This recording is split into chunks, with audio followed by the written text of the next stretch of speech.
Hey everybody, how you doing? Well, another Academy Awards is in the books, the 95th Oscars, and I loved every minute of it. I really did. So, first of all, let's discuss, what we saw and what we liked and didn't like, and against the backdrop of what I suspect will be some interesting tweets and so on, right? But I'm not going to really use the tweets so much as I am going to play off the photographs that I find, okay, because I find this people are visual, okay, and let's just jump on in and have a look, shall we? But also before we just briefly, okay, at what we saw, okay, and then we'll get into the winners versus the predictions. In other words, was I right or was I not right? Right. Always fun to do. Always fun to do. Uh, so I'm going to share the screen from Twitter. I said screen, not scream, from Twitter. All right. And here we go. Boom. Ta da. All right. That is a photograph. Uh, as you can see, of course, it's a photograph. But the question is who's in the photograph, right? And it's quite obvious. This is not going to be a long review, by the way. That's Michelle Yeoh and Ke Huy Quan. And Film Updates reports Michelle Yeoh and Ke Huy Quan make Oscars history as the first two Asian actors to win in the same year. Now, I'm really happy for both of them. And it's really both getting their just due. And as Ke said in his wonderful speech, which reflected the best of America, he talked about how these possibilities are there for you and me. It was the kind of words we need to hear right now, with at times for some people seeming like it doesn't matter if it's weather or finances or both. Hades is breaking loose. And it's not, and keep this in mind, okay? As I say that, you might look at the broadcast and think, wow, all those folks have everything and I have nothing. But that's not really true. That's Southern California, a region that doesn't normally get battered by rains, that was. You have people, some among them, who may have lost their homes, who may have relatives who lost their homes, or who have friends who were in that same position. But they did a job well, and the Oscars is to celebrate them. And so, point I'm making, you might have more money than them. All right? You may have more money than they do. So we all go through this together, but it's nice to stop and, in a sense, remind ourselves that life is a lot more than just our miseries. It also is our successes. That's why I love the Oscars so much. It's about celebrating success, making people happy. If you want to say a feel good moment to so help calm your nerves for a little bit, so be it. All right. That's right. And it's also about the business of film. And it's the mating the business of film with the people who watch the movies and make them. So I think it was a great show. I'm really happy for their their success, and Everything Everywhere All at Once took home 7 Academy Awards: Best Picture, Best Director, Best Screenplay. But how did you like Jimmy Kimmel? I like I he was great. He was he as good as Chris Rock? I think he was. How do I say it? I think Jimmy Kimmel was sort of an antidote to the situation. Chris Rock did a fantastic job, no question about it. Should have went back as host just to say I'm still here and I'm still standing. In fact, Chris Rock going back as host, I think would have produced double the ratings than the Academy Awards got, whatever they were. Haven't seen it yet. All right. But if you can't get Chris Rock because that happened, then your next best bet was Jimmy Kimmel, and Jimmy hit it out of the park. Jimmy did a great job. So all these tweets are about everything, everywhere, all at once. So I'll go away from the tweets and those tweets, and I'll simply zero in on the Jimmy Kimmel reviews. I'll type Jimmy Kimmel, which there are 314 tweets, all right? And Ramen Sotoday says, for the first time since the Oscars, there was a bottle of snacks under every seat with a bottle of water. Oh, so really he did have food. Hot tamales, a pretzel, and a note from Jimmy Kimmel. Eat this, you're hungry. That's hilarious. Hot tamales, a pretzel, and a note. Hey, so if you're told to stay off salt, man, you shouldn't be touching that stuff, right? Jimmy Kimmel really brought it. And Pop Bay says, Mala gets asked by Jimmy Kimmel if she thinks Harry Styles spit on Chris Pine at the Oscars. She says, I only talk about peace. That was a great answer. Yeah, that was a great answer. Fantastic answer. Jimmy Kimmel words after terrorizing Mala. That's hilarious. And Oscar nominees for 5 minutes. That's funny. And the only thing I liked about Jimmy Kimmel's monologue was this Andrew Garfield reaction, which is cringe. I did think that was hilarious too. I don't know what you thought. I thought that was hilarious as well. Cringe. And Diane says, funny how those who want Epstein clients, I don't care about this stuff. Epstein. All right. The Associated Press says, Ginny, who played the donkey in the Banshees of Inisherin, graced the Oscar stage wearing a bedazzled emotional support animal vest. As Jimmy Kimmel pointed out her co-stars seated in the audience, Colin Farrell blew her a kiss. Funny. You can't make this stuff up.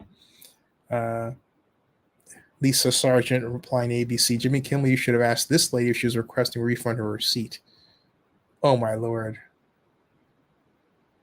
That's not true. Here's the thing. Because that actually exists. Someone drew that in there. That is so bad. Someone drew that in there. That didn't exist. It's fake. I hate fakery. And Jimmy Kimmel did joke about the elephant in the room. I thought he was hilarious. Jimmy Kimmel cracks jokes about Will Smith's slap in Oscar monologue. He did. And I have to say, about that slap, I'm still in denial over it. I can't believe it actually happened as something that Will Smith really did, as opposed to a device to make you pay attention to the Oscars midstream last year, right? And say, hey, something's going on. We better check this out. Thereby boosting ratings to levels not seen in some time, right? Which I think actually did happen. And set the tone for today, this year.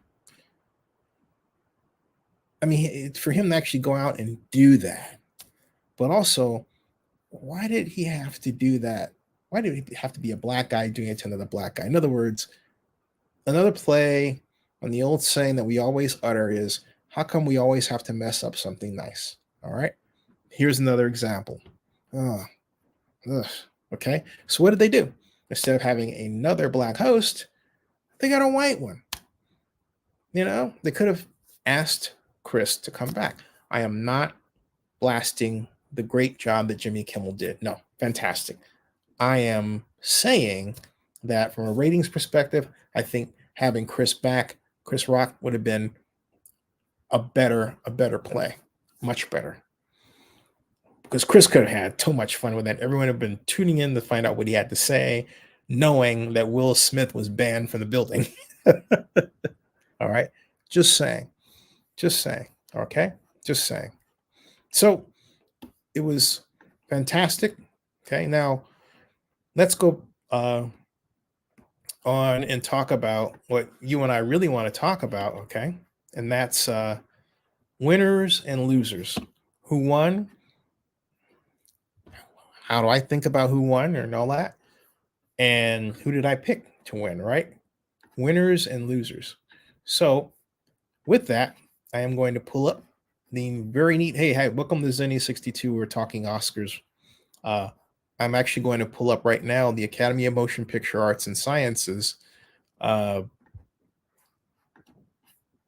great nifty. Boom. Yeah, this is a cool web page presenting the winners over the years and the nominees from 1923 to 2000, 1927 to 2003. Okay, actor in a leading role. Now, winner was Brendan Fraser. Outstanding, transformative performance. Now, when I vote, you would say, Zany, did you see the movie? No, I didn't. I always vote with respect to what I think AMPAS is going to pick. AMPAS is the Academy of Motion Picture Arts and Sciences. I always do that. Okay. So Brendan Fraser was the winner. And I don't believe there was a second. I did for a moment think that Austin Butler would win for Elvis. I thought if there's going to be an upset, it would be Austin Butler. That didn't happen. The Butler didn't do it. Actor in a supporting role, Ke Huy Quan. He just, like Brendan did, took all of the precursor awards. He sucked them up like rarefied, like they were just air he needed and didn't want to share with anyone else. And he really has come into his own as an actor later, after being a child actor and going through a really, really hard time. Again, this is the Oscars where, for me, I didn't say again because I hadn't said this before, but this is the Oscars where you and I see our comeback. People who are struggling to make it happen, putting in the hours, going through more losses than wins, but in the end of the day, doing it the right way and coming out on top. That's what the Oscars, the 95th Oscars was for me. That's what it said for me. So I had Ke Huy Quan winning. Actress in a leading role is a bit more complicated, but I had Michelle Yeoh winning, and she did. Now I want to make a comment about Andrea Riseborough being nominated. As far as I'm concerned, a cold read of AMPAS rules would say, hey, she shouldn't have been there, and yet she was. Okay, she was. And you would say, why? Because of the campaign that the filmmakers of To Leslie launched, which is against AMPAS rules. Thank God for the Board of Governors from their perspective. But from my perspective, I thought the Board of Governors did nothing more than do them a solid, and let them stay in, and let her stay in. But if you read the rules clearly, I'm not going to go back over them right now, but if you read them, you will agree with me that she should not have been listed. There were a number of people very upset that she was essentially taking away a spot that Viola Davis, the Woman King, should have occupied. All right, but hey, the Academy Board of Governors decided to do what they did. Actress in a supporting role, Jamie Lee Curtis, going up against Angela Bassett. All right, I had Jamie Lee Curtis winning, not because I thought Jamie Lee necessarily did a better job, but because she was the popular choice. Okay, in all of the other awards shows, she was the one. Except, well, she did battle with Angela because Angela did take home a Golden Globe for Black Panther: Wakanda Forever. So it was right to expect that Angela would get actress in a supporting role, and you could say maybe it was 60% Jamie Lee, 40% Angela. Okay, but Angela's reaction afterward, oh, she did not like that. In fact, I mean, let me put it this way: it was the kind of reaction that one would give if they ate accidentally a bowl of sour oatmeal. Yeah, it had that kind of face on it just before it was about to spit it out. You think I'm kidding? Watch this, okay? You have to see, I want you to see Angela Bassett's face, her reaction. The moment it was announced that Jamie Lee Curtis was the winner. And she has nailed down what I think a number of talks about that. All right. And Michael Jordan and Jonathan Major says, "Hey, Auntie, we love you." And trying to see here where this was. There it is. Okay. All right. Right there. Right there. Right there. Here it is, folks. Stop the screen. Share the screen. And go and get this from Twitter. Here it is. Okay. Right there. All right. That face. Let's enlarge that. Boom. Okay. There. That's at the moment it was announced. Stone cold. Stone. Stone cold stone face. Boom. Like, with a slight frown. You know, I want to microscopically get up close there. All right. She didn't clap. She did not clap. She did not clap. I don't know what you think about that. I think you should clap. I understand she's upset, you know, but she's nominated and she's loved, and to say she's well regarded is an understatement. I am blessed to have been given the opportunity to interview her during the Obama inauguration for her Soul Food movie. A wonderful queen. But yeah, she should have clapped. It would have taken the attention where it belonged on Jamie Lee's moment. But she didn't do that.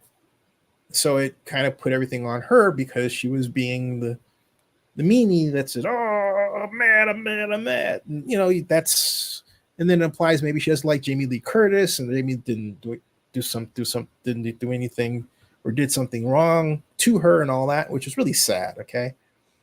So, you know, hopefully Angela Bassett has an opportunity, and maybe she has, and I haven't seen it, clean that up. Because we all want to see her in a great light and not a negative one. And unfortunately, that is not one that I prefer to, a vision I prefer to hold of Angela Bassett. You know, I'd like to think that she's a gracious competitor as opposed to a sore loser, regardless of the reason. Okay. Maybe, hey, not enough black folks winning and everything else, but she was one of the nominees. All right. Period. End of story. And she is in rarefied air. Enjoy it. Right.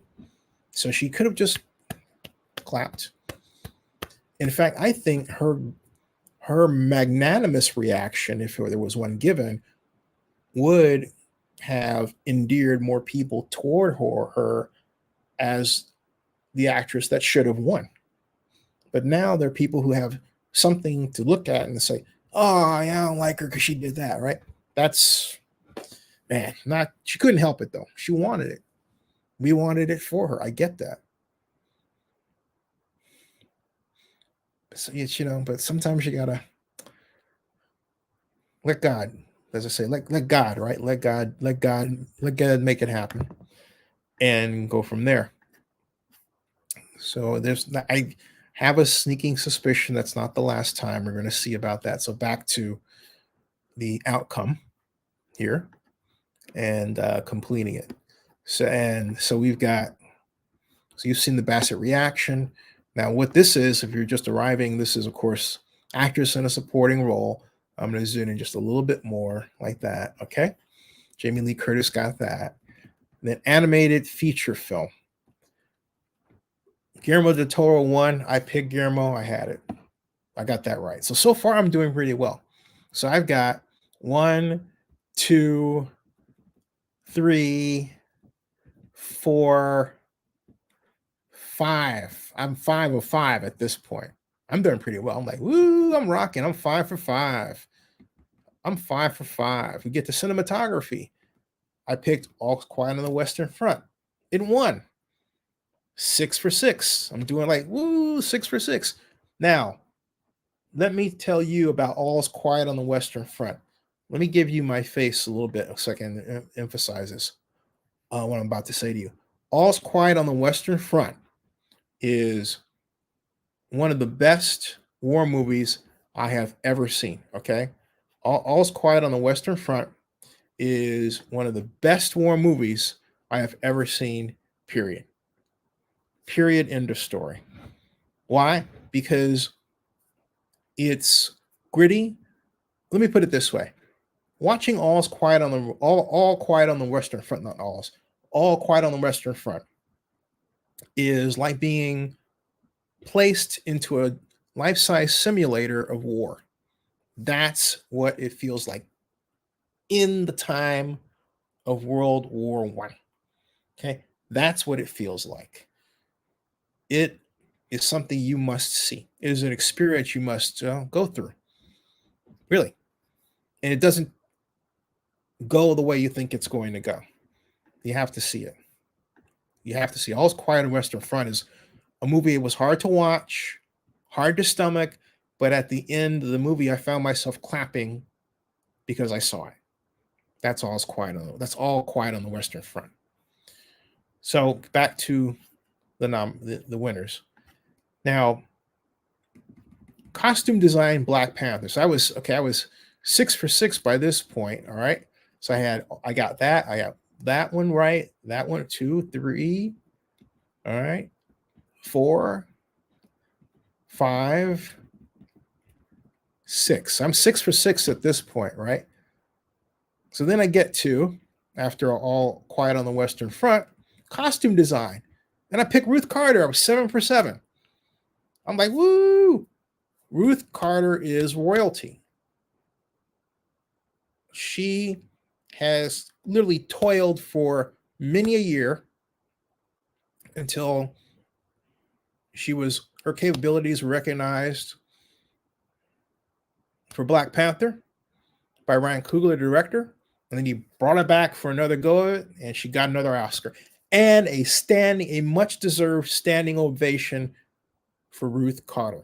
I wanted to cry over that one. That was amazing, absolutely amazing. Now the other ones that I thought might come in, I thought that again, it might be Everything Everywhere All at Once simply because it was taking everything else, but no. And also Babylon. I said Babylon was another possibility, but at the end of the day, I thought it was going to be Black Panther here, and I was right. In fact, I changed as I was reading them in the previous video. I changed to Black Panther. Directing, the winner, Everything Everywhere All at Once. Picked them. So so far I was 7. Now I'm 7 for 7. Now I'm 8 for 8, right? So we had cinematography where I was 6. So I was right, 7, and then 8. 8 for 8. Daniel Kwan and Daniel Snyder. Now the reason I picked them was because I go like this. If you're going to pick the best picture and it's going to be Everything Everywhere All at Once, and you got to pick the best director of that movie. Okay. That's a precursor. That's what's called a precursor. And it works most of the time. But it's also true 70% of the time in AMPA's history. All right. Now, here's where things went off the rails for me. I was 7 for 7 at that, as 8 for 8 at that point, right? Now, this is where I went from being 8 for 8 to 8 for 9. Yeah, I didn't get this one right. Navali won. I picked All the Beauty and the Bloodshed, and I have to admit, I hadn't done any homework on this. And even when you do homework on the documentary section, you don't win anyway in terms of the politics. It's quite literally a crapshoot. So sometimes there are sure things, and most of the time they're not. But in this instance, I picked All the Beauty and the Bloodshed. Navalny was the winner. So I was 8 for 9 here. And the bad streak continued.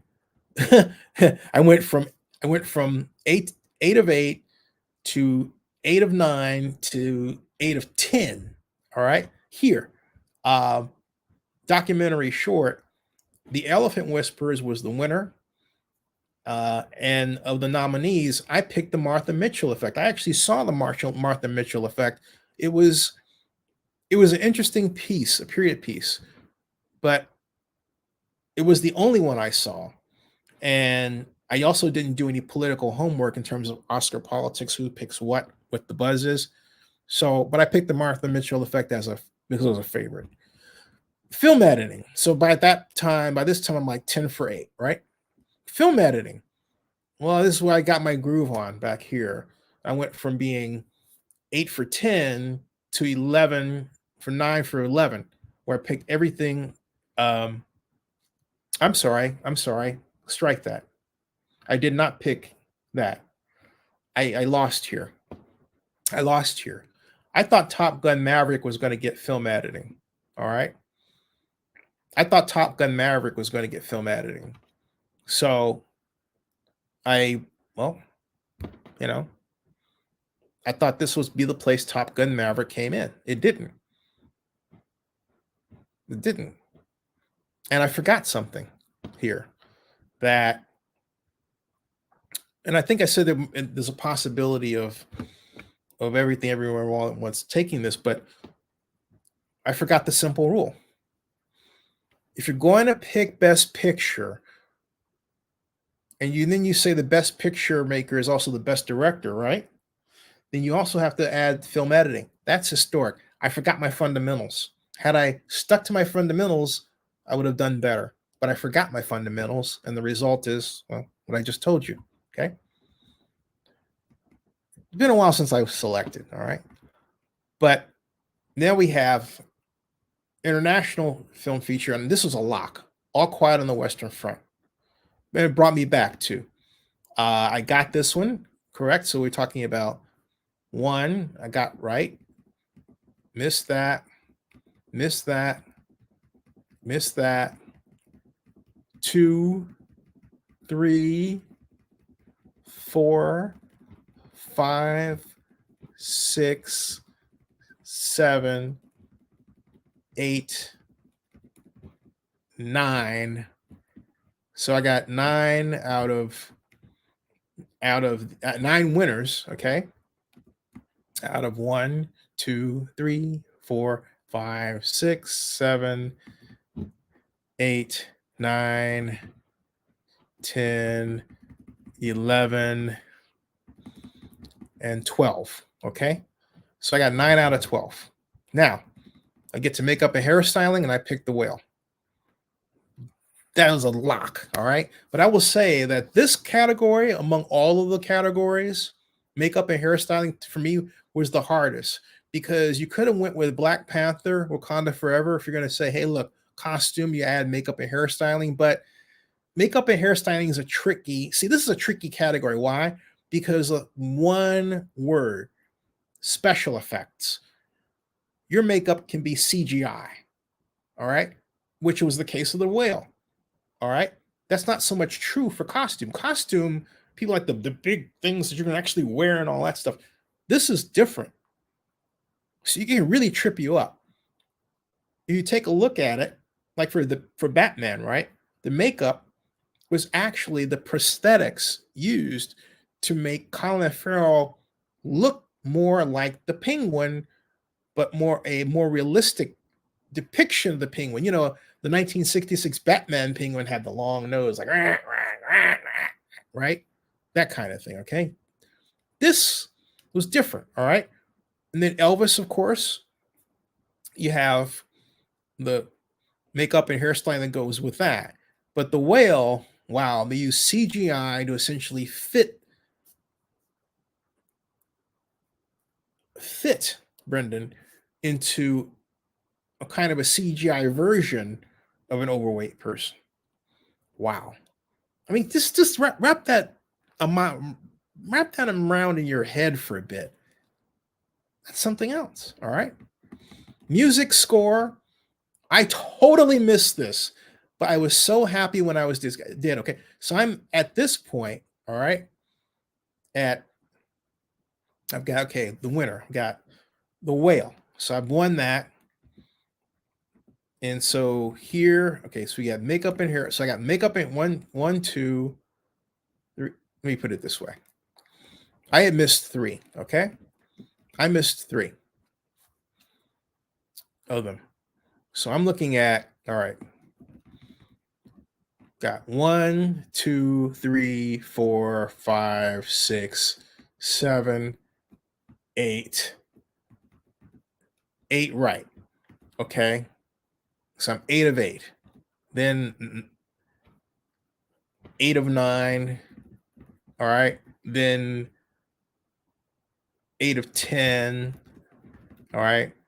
Then 9 of 11. All right.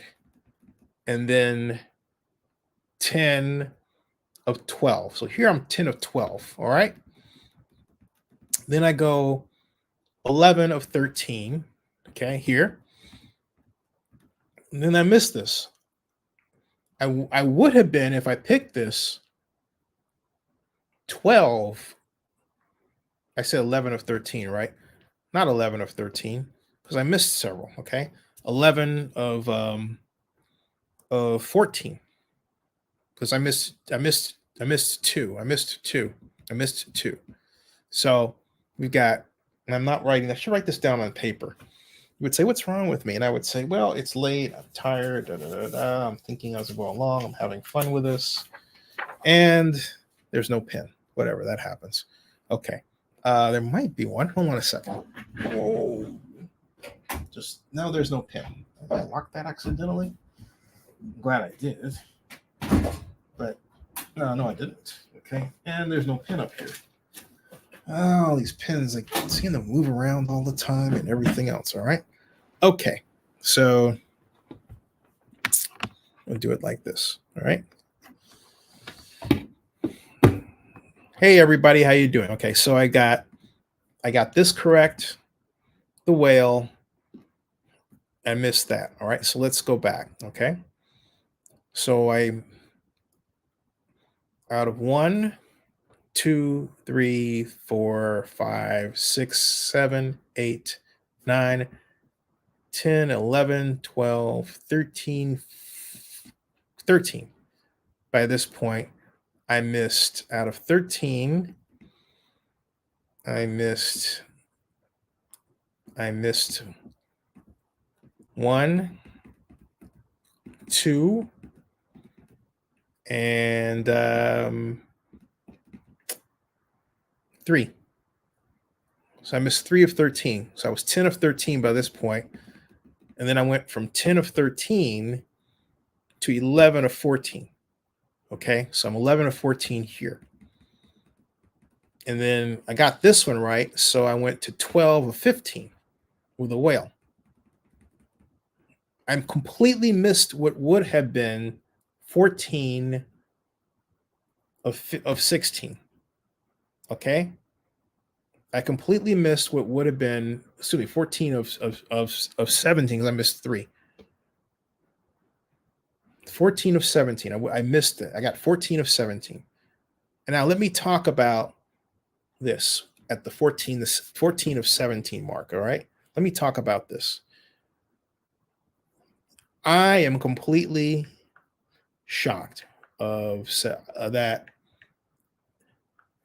this one, talking about All Quiet on Western Front and Volker Bertelmann, because there was nothing to me, and I have to admit I didn't look. All right, I should have. There was nothing for me to say, hey, this was a movie score you should keep your eye on. The other technical categories, yes, but music, no. I didn't even think to review that. I saw the other names, and I believe that Everything Everywhere All at Once was going to be the winner here because a number of prediction models or pages issued by people said that. All right. I didn't think it was going to be John Williams for The Fabelmans because John Williams, as Jimmy Kimmel rightly pointed out, has a 53 loss, 5 win record. But they're big wins when he wins, like Star Wars and everything else, right? But they're big wins. So, but John Williams is nominated so much that it's almost like he's used to give the category a certain cachet, and then the award goes to somebody else that 9 times out of 10, such that you're not going to remember their name. All right. But I didn't have that feeling. There wasn't that buzz around the John Williams production as much as anything else. In fact, overall, there wasn't anything other than everything over all at once getting buzz because it was a popular movie. So I thought maybe the screenplay or the score, I'm sorry, would go along with that and give it a win here, and that didn't happen. But All Quiet on the Western Front music is haunting. It is awesome. And if I had been the one to vote, as many people do, with what they like, I'd have picked that, period. I generally save that strategy for documentaries. I know I'm going to be wrong anyway, right? Most of the time, historically. But in this instance, that score said it all. And it was a theme. Boom, boom, boom, boom. You know, it was a theme. Wow. Okay. Something else. See All Quiet on the Western Front. I also missed music score. So I went from 14 of 17. So I was 14 of 17 to at this point, all right, to 14 of 18 here. All right, 14 of 18 I missed. Music original score, Naatu. I'm sorry. Yeah, Naatu. Okay. So I missed that too. And I completely blown away by that new classic from India, I'll call it, that the audience gave a standing ovation to. Did you see that? They gave this a standing ovation performance and when it won. I mean, how about that? All right.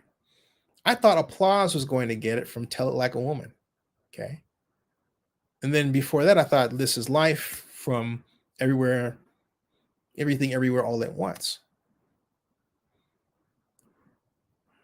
Or how about Hold My Hand from Top Gun, right? These are some great original songs. Really were. So I missed this category. All right. Best Picture, I got it. Got that one. Got that one. So you're looking at 16 of 19. I got 16 of 19 correct. Yep. So I missed 17, 18, 19, 16 of 20. I'm sorry, because I missed 4. 16 of 20 I got right. All right. 16 of 20. Production design. I got this correct too. This put me at 17 of 21. All Quiet on the Western Front. Beat out Avatar. Think about that. Babylon, Elvis, and the Fabelmans. Some tough competition. Short film, I missed this one completely. I thought My Year of You Know What's was going to get picked because I thought the Academy was going to make a joke out of the whole thing. Oh, what a foolish thought on my part. The Academy does not do that. Or as they say on the street, homie, don't play that, right? Doesn't happen. But The Boy, the Mole, the Fox, and the Horse won. I missed that one. So that put me at 21 of 21 films. That put me at I was now 17, 18, 19, 20, 21. Yeah. Actually, it should be 16. 16 of 21. Because I missed this one. All right. Short film live action, missed this one. An Irish Goodbye. I had Le Peuple. All right. 16 of 22. Le Peuple. Right. Sound. I thought, and actually I got this one. Top Gun Maverick. All right. I'm sorry. I stand corrected. I picked All's Quiet on the Western Front here. And let me go back and review that one because I have my Twitter account, but so what do you mean, Zinni, you don't remember what you did? Well, not entirely. I remember reason why I might sound like I'm fuzzy on some things is because I was making these without writing them down. I was making them as I looked at them, and I was admittedly waffling. All right. Thought, well, okay, maybe this, but that. All right. And okay, here we go. And I have my winners versus predictions there. And here in my prediction list here. So I can go down here and okay. So for best editing, I had Top Gun Maverick. Original score, when I'm going down looking for screenplay, adapted screenplay, best documentary film, missed that one. Best visual effects, All Quiet on the Western Front is what I had. Okay. Missed it. Best documentary short film, Martha Mitchell, missed that one.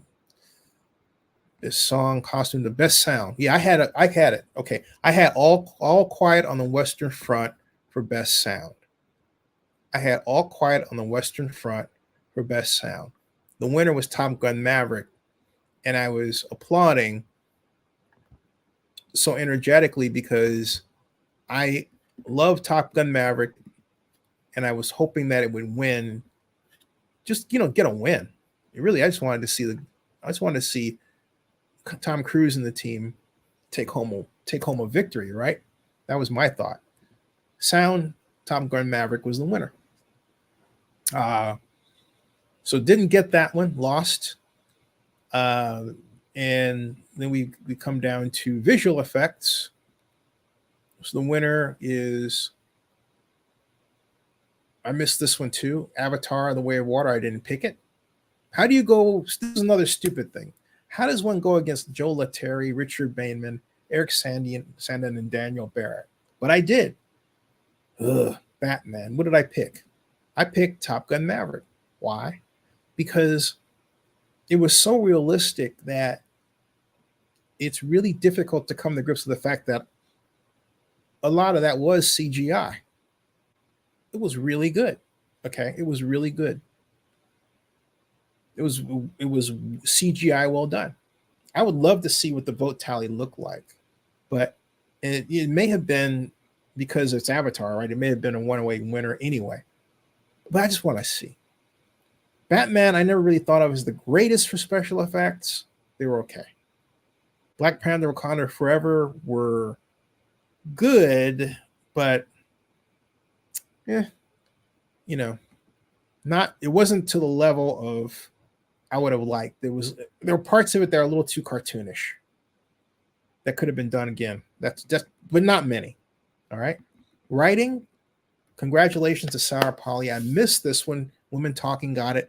I thought it was going to be for writing. I picked Top Gun Maverick. Okay, but nope. Sarah Polley got it. And original screenplay here, I picked Everything Everywhere All at Once, and I got that right. Know what you picked? I got that right.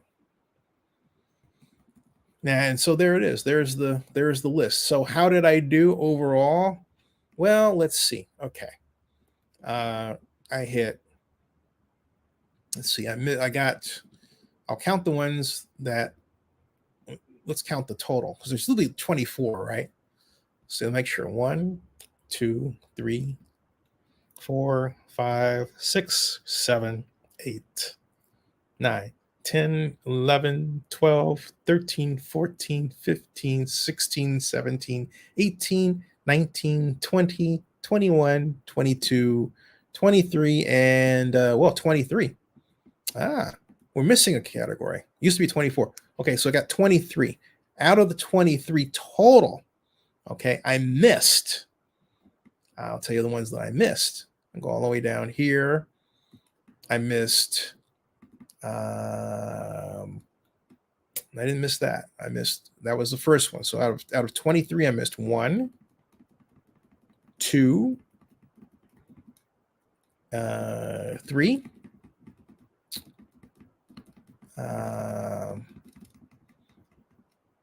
4, 5.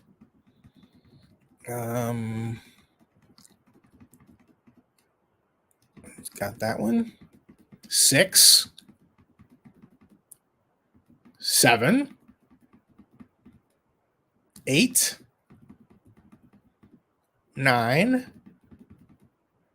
10. Ooh, I missed 10 out of 23. So if I missed 10 out of 23 means I only got 13 right. But I got this one right. Okay. So I've done better. I've done better in the past, folks. So but it just shows you how hard it was to figure out who was going to win what. But also I missed some fundamentals so I got 13 right out of 23. So what fundamentals? First of all, I'm going to write the fundamentals down. It's something that if you're picking the Oscars is always important. Best Picture, okay? Best Picture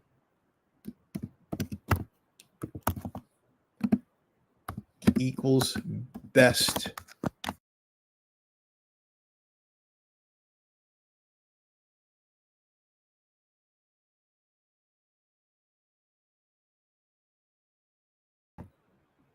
Sorry, folks, I don't know why that happens, but it's a little weird thing. Let me try to block that guy. Okay. Hey, everybody, I had my little screen here up, and StreamYard needs to work on that because if you type just so, or after a time, it actually kicks you out. All right. Okay, here.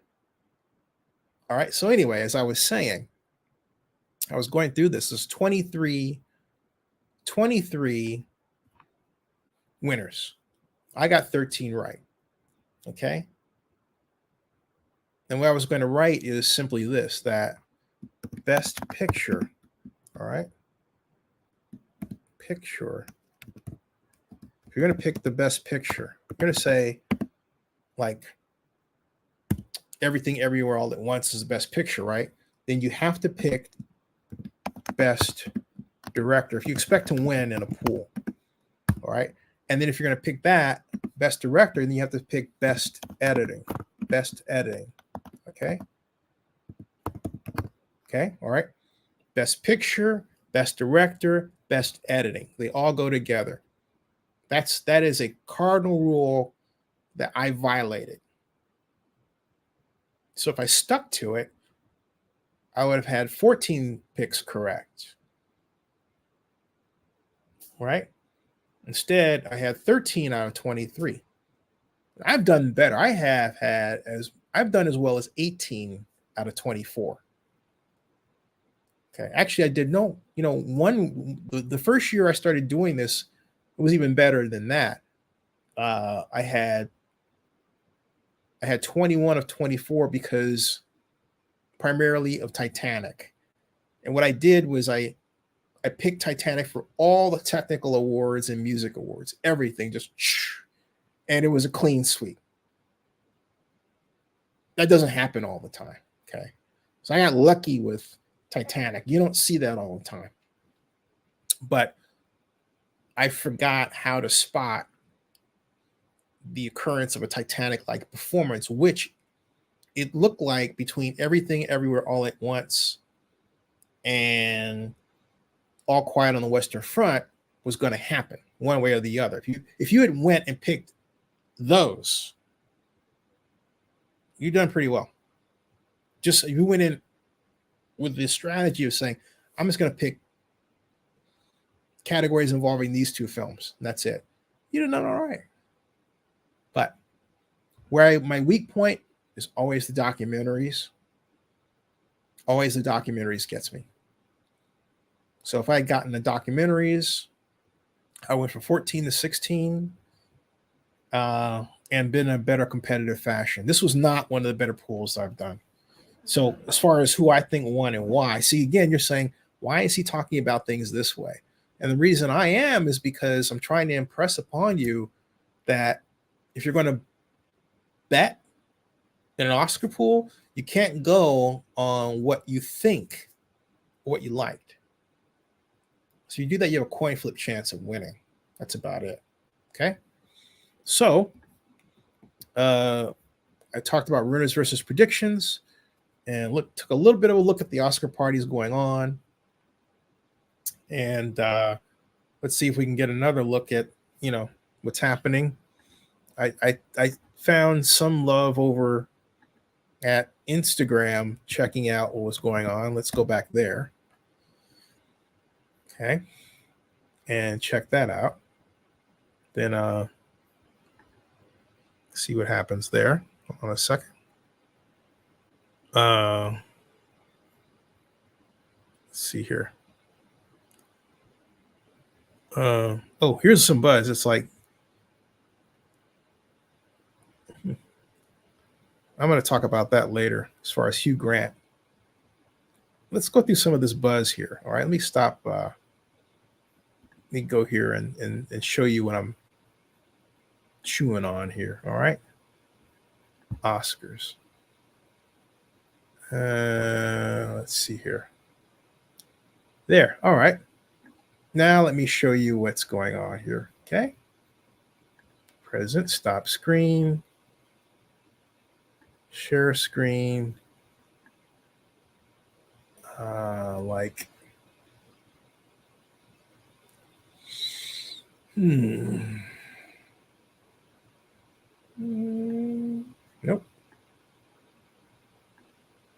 No. I'm saying no, because it's not giving me, I'll show you folks. It's not giving me I have Instagram picked, right? But it's not presenting it here for me to pull up for you. That's bothersome. So now I've got to go, not now, all right? It's very weird. Well, I need to figure out how to do that. Let me try it again. Share screen like this. And there it is. Right there. It didn't have Instagram pointed out. Hashtag Oscars. Those are the top. Hey, how you doing? These are the top Instagram posts from parties, all right? Let's go down to the most recent. Hey, what do we have here? Right here. This is Lizzie at the after party for the Oscars. Lizzie is Elizabeth Olsen, looking beautiful as she does. I have had the pleasure of seeing her. Actually, I met her, just introduced myself and said hello. This was years ago when I was covering the Oscars, and I was at the Lowe's just after the Saturday morning press conference, and then there was a press event later that day. So I went over to Lowe's, and she was there with her sister. That was, I believe, 2012. So here, and then the great winner, Malala, best dressed, beautiful lady, Chloe Magpie. I'm looking for Brendan Takes It. Got the complete list of winners there. Right? Winner there. Hey, Donald Glover attends, looking like somebody out of the 70s. Maybe he's getting ready for that movie. Look at, he's got bell bottoms. Look at his pants, folks. Donald Glover is wearing bell bottoms. You see that? Can you see that? Yeah, Donald Glover is wearing bell bottoms. He's wearing bell bottoms. Yeah. He looks like he's prepping for a blaxploitation film. I mean, seriously, I'm not laughing. That's what it looks like. It looks like he's prepping for either that, or is he playing Sly Stone? Is he in that biopic? Let's find out here. So I know that there is a movie afoot about Sly and the Family Stone. I'll say Donald Glover, and also put in Sly. And yeah, Don Glover talking about Sly Stone and his influence. And let's see here. Actually, it's not Sly Stone he's talking about. No, let's see here. No, that's not the case at all. That is not the case at all. All right, so what I mean by that is there's no indication he's playing him in the pick at all. None. Okay. So can forget that one, folks. That's not the case. All right. So no Sly Stone there. Talking about Donald Glover. And let's see here. Who else do we have at the parties? We have Team Hutchins, Vanessa Hudgens, and Jeremy Scott at the Oscars. Okay. Where's Zendaya? Oh, the picture of beauty. My gosh, she's man. This is TV Mark Isa official. I think I'll follow. Boom. This is from the press event backstage later. These dresses are gorgeous. And this Lady Gaga, look at Lady Gaga, looked incredible, as did Kate Blanchett. The Queen, Miss Bassett, Jessica Chastain, and Rihanna, of course. We have that's not, she was in, or played in rather, the all-winning movie Everything Everywhere All at Once as well. So now we've got, let's see here, go down this way, keep scrolling down. How many party photos? Let's see any. I'm trying to find obvious photos from the party. Give me obvious photos for the party. It says, reads, Indians are going crazy as Natu Natu from RR wins the Oscar. They weren't, hey, not just Indians, I was too. Very happy for them. I love this photo. He is just, this is the picture of joy. Look at that. He is a happy man. If that doesn't make you happy, there's something wrong with you. It's Rihanna, pregnant on the champagne carpet. Looks fantastic. It's great to see people at their best, isn't it? It just makes you feel good. I don't see any party dancing. Here's something. Here's party photo. Vanessa Hudgens and Leslie Mann attends the Vanity Fair Oscar party in Beverly Hills. All right. Okay, so I saw that. Now I want to address something I happened to see mentioned, and I want to focus on because I think it should be focused on. It involves an actor I'm very well aware of, as are you, and a personality who I say is one of the most beautiful women in the world, and is getting her due, and it's incredible to watch.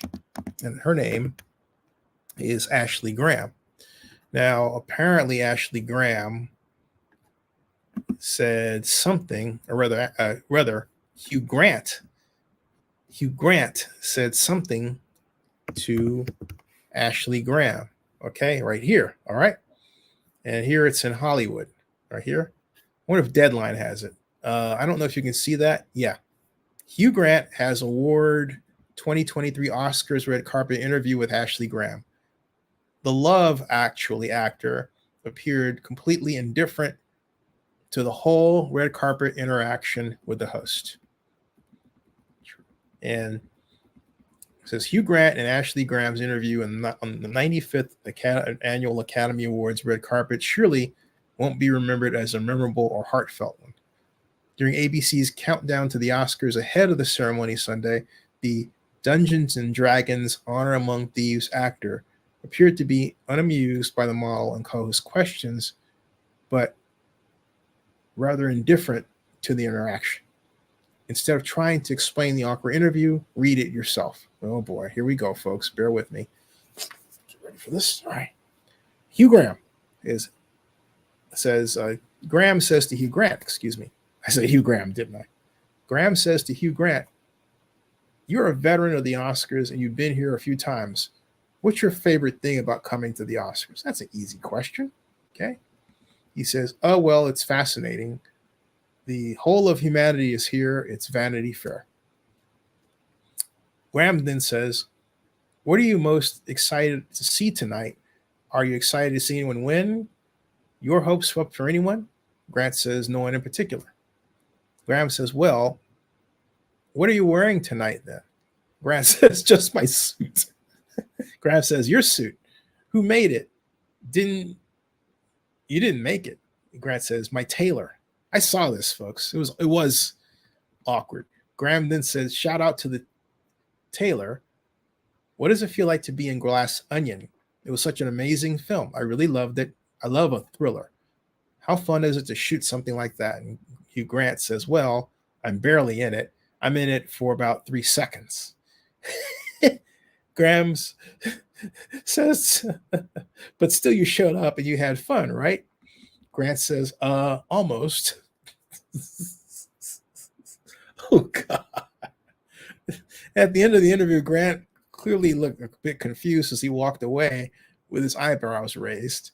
Later, while presenting the Oscar for Best Production Design with Andie MacDowell, he was all smiles and saying, "It's lovely to be here." And he said, and I heard this too, "We're actually here to do 2 things," he continued. "The first is to raise awareness about the vital importance of using a good moisturizer. Andie's been wearing one every day for the last 29 years. I've never used one a day in my life." He went on to call MacDowell still stunning and himself basically a scrotum. Now, the question is, you're probably saying, "Okay, Zenny, what is the definition of scrotum?" And I would say, well, that is a good question. Let me help you out. The definition of scrotum is the bag of skin that holds and helps protect the testicles. The testicles make sperm, and to do this, the temperature of the testicles need to be cooler than the inside of the body. That is why the scrotum is located outside of the body. That is what Hugh Grant is saying he is. Ta-da! There it is, folks. Hugh Grant in all of his glory. Oh, God, I can't believe I read that. Anyway, and so that closes 1 hour and 2 minutes of Oscar goodness from yours truly. I don't know what you're going to do with it. Join me later in the day for my interview with Great Oakland Restaurant Week chef. And it's going to start at 3 o'clock. No, I'm sorry, 3 o'clock Pacific, which is 6 o'clock Eastern. Okay? All right. Subscribe to Zenny62 and bookmark OaklandNewsNowBlog.com and Zenny62.com. That ends this broadcast. Hugh Grant.